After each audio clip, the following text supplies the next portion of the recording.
فرعونیت اور درندگی کی انتہا کیا ہوگی؟ ہر بار جب کوئی ایسا واقعہ ہوتا ہے تو ہم کہہ اٹھتے ہیں کہ یہی انتہا ہے، لیکن اس کے بعد ہونے والا کوئی واقعہ اس سے بھی بڑھ کے ہوتا ہے اور ہم پچھلے واقعے کو بھول جاتے ہیں۔ یہ کب تھمے گا؟ کب ایسے واقعات کا سدباب کیا جائے گا کہ کسی کی جرأت نہ ہو کہ وہ ایسا کچھ کر سکے؟ حالیہ رونما ہونے والا واقعہ دل کو تڑپا دیتا ہے اور روح کو تار تار کر دیتا ہے۔ آج سیشن کورٹ میں جب شیخ دانش کو لے جایا جا رہا تھا تو وہاں وکلاء نے اسے پکڑ لیا اور تشدد کیا۔ جہاں تک ممکن ہوا انہوں نے اس کی پٹائی کی۔ وہ اس کا چہرہ ڈھانپ کے چھپا کر لے کے جایا جا رہا تھا، لیکن پھر بھی وکلاء کو پتہ چل گیا اور انہوں نے اس کی خوب خاطر تواضع کی۔ اچھا ہوا اور ہونا بھی چاہیے۔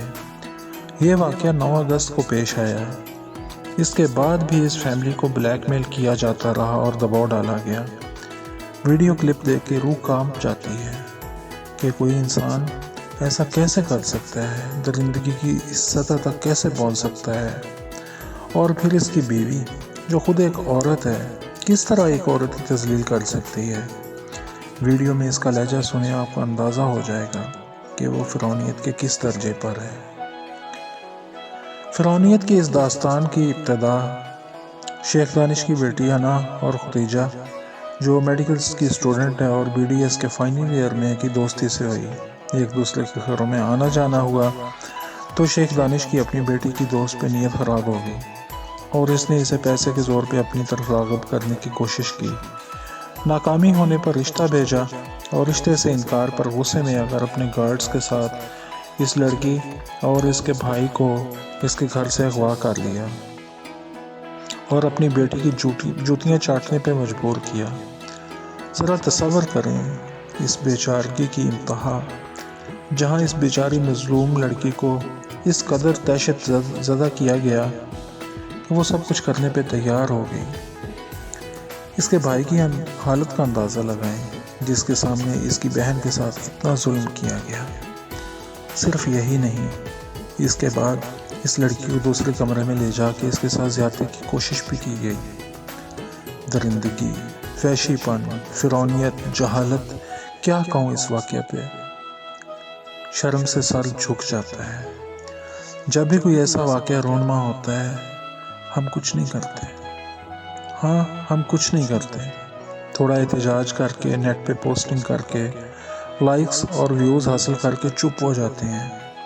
کسی بھی ایسے مجرم کو کیفر کردار تک پہنچانے کے لیے احتجاج نہیں کرتے، تب تک احتجاج نہیں کرتے جب تک اس کو سزا نہ مل جائے۔ ایسا ایک مجرم بھی سزا پا جائے تو اس کے بعد کسی کو جرأت نہیں ہوگی، وہ ایسا کرنے سے پہلے 1000 بار سوچے گا۔ سوشل میڈیا پہ یہ اعتراض بھی کیا جا رہا ہے کہ اس لڑکی کا ویڈیو تو وائرل ہو گیا ہے، سب نے دیکھ لیا، اور جس کے متعلق خبر نہیں کہ کس نے وائرل کیا، لیکن اس شخص کی بیوی کو گرفتار کیا گیا تو اس کی تصویر میں چہرے کو چھپا دیا گیا۔ ایسا نہیں ہونا چاہیے تھا۔ اس عورت کو بھی سب کے سامنے لایا جاتا ہے جس نے یہ سب کیا۔ ایسے لوگ جو معاشرے میں اثر و رسوخ رکھتے ہیں انہیں اپنی دولت اور طاقت پہ ناز ہوتا ہے کہ کوئی ان کا کچھ نہیں بگاڑ سکتا۔ اول تو کوئی ان کے خلاف جائے گا نہیں، لیکن اگر چلا بھی گیا تو یہ اپنی طاقت سے ہر زنجیر کو کاٹ دیں گے۔ ان لوگوں کے لیے عوامی عدالت ہونی چاہیے جہاں انصاف عوام کریں۔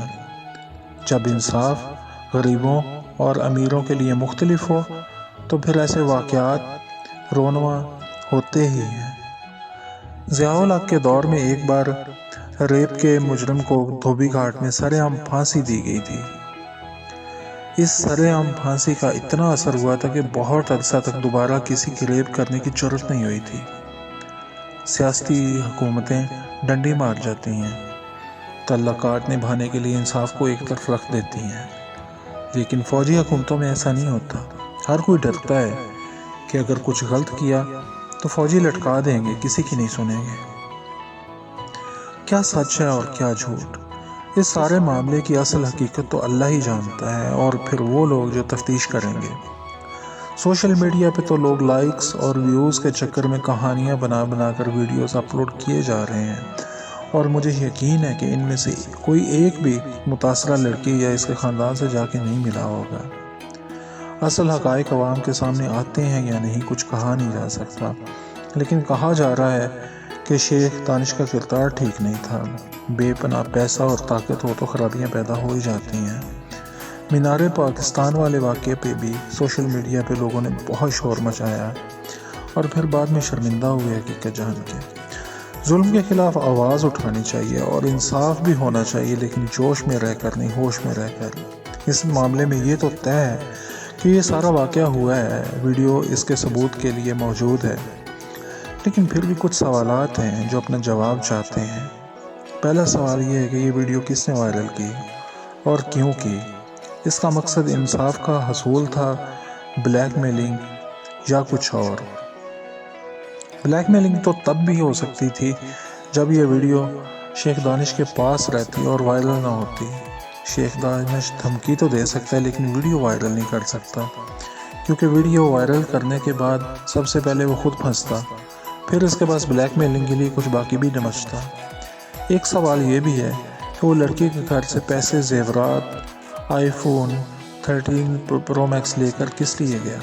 اس کے پاس تو خود بہت پیسہ ہے، پھر اسے کیا ضرورت ہے پیسے اور زیورات اٹھانے کی؟ یہ بھی تو ممکن ہے کہ اس نے لڑکی کو فون گفٹ کیا ہو اور پیسے بھی دیتا رہا ہو، اور پھر شادی سے انکار پر تیش میں آ کے وہ سب واپس لے گیا ہو، پھر انا کے جوتے چٹوائے۔ کیا متاثرہ لڑکی اور انا کے بیچ لڑائی ہوئی تھی؟ رشتہ بھیجنے پر اس نے انا کی بے عزتی کی تھی، اس بے عزتی کے جواب میں جوتے چٹوائے گئے؟ کچھ بھی ہو سکتا ہے، لیکن یہ ساری وجوہات بھی اس ظلم کا جواز نہیں بن سکتی۔ جو ہوا بہت غلط ہوا، ایسا نہیں ہونا چاہیے تھا۔ کسی کی ایسی جرت نہیں ہونی چاہیے کہ کسی لڑکی کے ساتھ وہ انسانیت سوچ سلوک کرے۔ اس ظلم کی سزا دی جائے اور آئندہ کے لیے ایسا قانون بنا دیا جائے کہ پھر کسی شیخ دانش کی جرت نہ ہو کہ وہ کسی لڑکی کی طرف آنکھ اٹھا کر بھی دیکھے۔